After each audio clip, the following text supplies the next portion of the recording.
한국의 제2위 사드 보복을 시작하겠다. 한국을 향해 폭탄 발표를 한 중국. 한국부동산은 더 이상 투자 가치가 없다며 대놓고 깎아내리기를 하는가 하면 BTS를 포함한 한국 유명 연예인 웨이보 팬클럽 계정을 정지시켰을 뿐만 아니라 중국 내 여론을 조작해 사실 중국 정부의 무리한 요구 때문에 중국을 떠나는 한국 기업을 마치 악마라도 되는 듯 포장해 중국인들의 모든 증오가 한국 기업으로 향하도록 했습니다. 언론 자유지수가 일본보다도 낮은 최악의 수준인 중국이다 보니 이러한 중국 정부의 언론 플레이에 14억 중국인들은 철저히 세뇌당할 수밖에 없습니다. 자, 그런데 이렇게 제2위 사드 보복까지 예고하며 한국을 막 대하는 중국을 향해 놀랍게도 러시아가 폭탄 발표를 했습니다. 만주 지역이 중국으로부터 분리 독립을 하게 될 경우 한국과 러시아가 공평하게 나눠 가져야 한다며 한국과 러시아가 각각 얼마만큼의 땅을 차지할지는 역사에 근거한 철저한 조사를 바탕으로 해야 한다고 전했습니다. 이를 위해 러시아는 지난 수년 동안 진행해온 한국-러시아 바레스 공동 연구를 더욱 더 적극적으로 진행하려 하는 것으로 알려졌습니다. 이전에 한국이 단독으로 만주 지역의 발해 유적을 발굴하러 갔을 때 중국은 의도적으로 조사를 방해하고 한국이 협조를 요청해도 매우 소극적인 대응을 보인 것으로 전해졌는데요. 이제는 러시아와 공동으로 대대적인 규모로 사업을 진행하는 만큼 더 이상 중국의 회방도 놓지 못하게 됐습니다. 중국과 러시아는 때려야 뗄 수 없는 지구상에서 가장 가까운 동맹국가로 알려졌지만 사실 그렇지 않았습니다. 최근 워싱턴 포스트도 충격적인 보도를 냈는데요. 워싱턴 포스트는 많은 이들이 중국과 러시아 지도자들의 미사 요구를 그대로 받아들이고 있지만 이건 그리 간단한 문제가 아니다라며 두 나라가 과연 친구일지 의심스럽다고 보도했습니다. 워싱턴 포스트는 러시아는 여전히 영토 문제에 있어서 중국을 껄끄럽게 생각한다고 짚었습니다. 두 나라가 이웃에 있기 때문에 필리핀, 인도, 부탄처럼 국경 갈등이 언제든 일어날 수 있다는 설명입니다. 실제로 1969년에는 국경전쟁이 벌어지기도 했는데 핵전쟁으로까지 이어질 수 있는 위기였습니다. 러시아인들 중에는 중국이 11월을 탐낸다라고 생각하는 이들이 여전히 많습니다. 특히 인구가 적은 극동 지역에선 중국인들의 이민과 영향력을 두려워하고 있습니다. 중국에서 종러시아 동부 지역 일부는 중국 땅이란 주장이 나오는 탓도 크게 작용하고 있습니다. 러시아가 가장 큰 긴장감을 느끼고 있는 곳은 바로 중앙아시아입니다. 워싱턴 포스트는 지정학적으로 볼 때 그간 러시아의 뒷마당이나 다름없었던 중앙아시아에 중국의 입김이 세지고 있다는 점이 러시아를 매우 자극하고 있다고 분석하고 있습니다. 시진핑 중국 국가주석이 이 지역에서 1대1로 프로젝트를 적극적으로 추진하기 시작하며 그 불안감은 더욱 커졌습니다. 오랫동안 중앙아시아 국가들의 가장 큰 무역 파트너는 러시아였지만 현재는 중국의 그 자리를 꿰찰 정도로 영향력이 커졌기 때문입니다. 군사적 협력도 끈끈해지고 있어 러시아 입장에선 더욱 위협적으로 느껴질 수밖에 없습니다. 이렇게 러시아의 땅까지 뺏으려는 중국을 두고 러시아가 제대로 반격을 나선 것인데요. 러시아가 반격의 카드로 만주 지역을 선택한 것은 만주 지역에는 수십만 명의 한국인과 상당수의 러시아인들이 거주하고 있는 데다가 역사적으로 만주 지역은 명백한 한국 땅이었기 때문에 이곳이 세계적으로 이슈화되면 중국이 한국의 땅을 반환해야 할 가능성이 높기 때문입니다. 간도학회가 밝힌 지도를 보시면 두만강 700리 북쪽의 선충령까지의 모두 한국 땅이었습니다. 대한제국 시절까지 북간도 관찰사를 임명한 기록이 있고 요즘 영화화되어 인기를 끌고 있는 봉오동 전투 및 청산 이대첩 지역을 비롯하여 임시정부 시절 우리 선조들의 광복투쟁을 벌이던 기지가 있던 곳이 바로 만주 연해주 지역입니다. 그런데 충격적이기에도 1909년 일본인 만주 지역을 당시 청나라에게 넘겨버렸습니다. 일본은 당시 한국을 침략해 한국 땅을 중국에 넘겨버리는 간도협약을 체결하고 그 대가로 철도 부설권 등을 청나라로부터 획득했습니다. 너무나 황당하고 분노스러운 일인데요. 일본은 이와 관련해 지금까지 어떠한 사전 대응도 하지 않고 있습니다. 만주 지역을 포함한 중국 소수민족들의 독립이 탄력을 받고 있는 것은 최근 중국이 역사적으로 한 번도 경험하지 못한 최대의 위기를 맞이하면서 더 이상 버틸 수 없을 것이란 관측이 나오고 있기 때문입니다.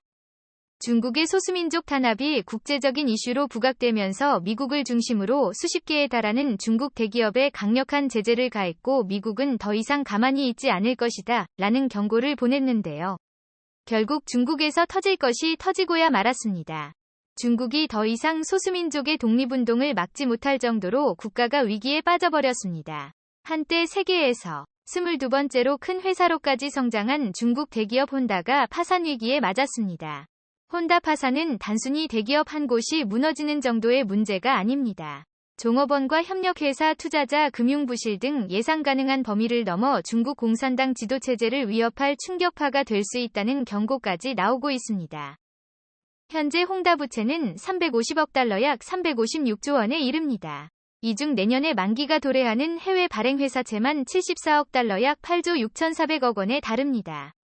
현재 채권 가격은 4분의 1 토막이 났습니다. 해외 채권자들은 홍대가 망하면 이 돈을 고스란히 떼일 가능성이 높습니다. 청산했을 때 투자금 회수 순번에서 저 뒤에 있기 때문입니다. 국제 신용평가사 무디스와 피치의 S&P 등이 헝달 신용 등급을 일제히 끌어내린 건 당연한 수순입니다. 홍다의 주택 구매 계약금을 낸 구매자들만 150만 명입니다. 이들은 계약금을 날릴 위기에 처해 있습니다.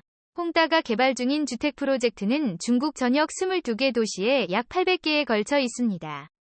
중국 정부는 주요 은행들의 헝다가 오는 20일로 예정된 은행 대출 이자 지급을 하지 못할 것이라고 통보했다고 블룸버그는 전했습니다.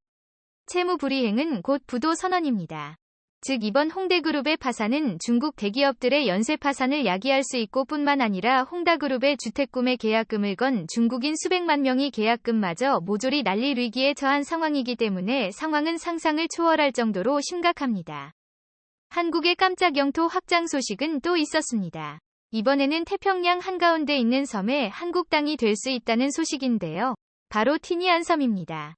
티니안 섬은 북마리아나 제도의 작은 섬으로 현재는 미국령인 곳이죠. 그동안 일본은 미국으로부터 티니안 섬을 반환받기 위해 천문학적인 돈과 노력을 쏟아부었습니다. 티니안산과 오키나와를 포함해 제2차 세계대전 후 일본군이 거주하던 지역을 미국이 통치하기 시작했는데요. 27년 만에 오키나와를 미국으로부터 반환받은 일본이 이번에는 태평양의 작은 섬 티니안을 반환받기 위해 미국의 온갖 로비와 굴복 외교를 해왔던 것으로 알려졌습니다. 그런데 놀라운 일이 벌어졌습니다. 티니안 섬의 인구는 비록 5,000명도 채 되지 않고 면적도 1,001제곱킬로미터로 한국 면적의 100분의 1 수준밖에 되지 않지만 코로나 전 해마다 관광 수입으로 막대한 돈을 벌고 있고 주변 해양 자원은 값으로 매길 수 없을 정도로 막대합니다. 뿐만 아니라 군사적 요충지로도 매우 중요한 자리인데요. 그럼에도 미국의 티니안 섬을 반환하려 하는 이유는 충격적이었습니다. 이번 코로나 사태로 미국도 넘은 많은 돈을 써버리는 바람에 연방정부가 심각한 국가 부도 위기에 놓인 것입니다. 제닛 옐런 미 재무장관은 23일 국가부채가 한도에 직면했다고 경고하고 왜 이 한도를 확대 또는 유보해줄 것을 요청했습니다. AP통신의 뉴욕타임스 등에 따르면 옐런 장관은 23일 상하원 지도부에 보낸 서한에서 다음 주 사상 초유의 정부 디폴트 가능성을 막기 위해 비상조치에 나서겠다고 예고했습니다. 옐런 장관은 그러면서 만약 디폴트가 현실화하면 미국 경제와 모든 미국인의 생계에 회복할 수 없는 피해를 줄 수도 있다라고 우려했습니다. 티니안 섬을 포함한 북마리아나 제도 주변에 투입되는 군사비용이 부담되는 데다가 결국에는 반환해야 할 섬이다 보니 사상 초유의 국가부도 사태를 맞이할 수도 있는 미국이 과감한 결단을 내리려 하고 있습니다. 그런데 티니안 섬에선 놀라운 일이 벌어졌습니다. 티니안 섬 주민들 대부분이 반일을 외치며 절대 일본에 넘어가지 않겠다고 외치고 있습니다. 티니안 주민들이 이러한 행동을 보이는 이유에는 놀라운 사실이 숨겨져 있었는데요. 티니안 섬은 사실 제2차 세계대전이 끝날 무렵인 1940년대에 많은 한국인이 끌려와 강제노역과 전투병으로 착취당했던 곳이었습니다. 일본은 이곳을 전략적 요충지로 병력을 주둔시키고 활주로를 건설하면서 미국과의 전쟁에 대비하였습니다. 하지만 1944년 7월 미군에 의해 점령됐고 당시 일본군은 섬에서 후퇴하며 많은 한국인의 목숨을 빼앗았고 2,500여 명의 한국인들만 겨우 목숨을 구할 수 있었습니다. 한국으로 돌아오지 못한 이들은 티니안에서 밭을 일구고 한인회를 결성해 지역 공동체를 만들었는데요. 더 놀라운 사실은 이곳 티니안 섬에서 돈을 번 한국인들은 한국의 독립자금을 위해 자신들이 번 돈을 한국으로 보냈다는 것입니다. 자신들도 낯선 땅에서 적응하기 어려웠을 텐데 일본이 한국을 침략해 온갖 악행을 일삼고 있다는 소식을 듣고는 자신들의 전 재산을 독립자금에 보탠 것이죠. 해방 이후에도 이들은 줄곧 티니안 섬에서 거주하면서 원주민인 차모로족과 결혼해 섬에 정착했는데 현재 티니안 섬의 무려 45%가 한국계인 것으로 알려졌습니다. 이 때문에 티니안 섬 주민들은 자연스럽게 일본을 혐오하는 대신 한국은 맹국으로 여기며 한국에만 특별 대우를 해주고 있는데요.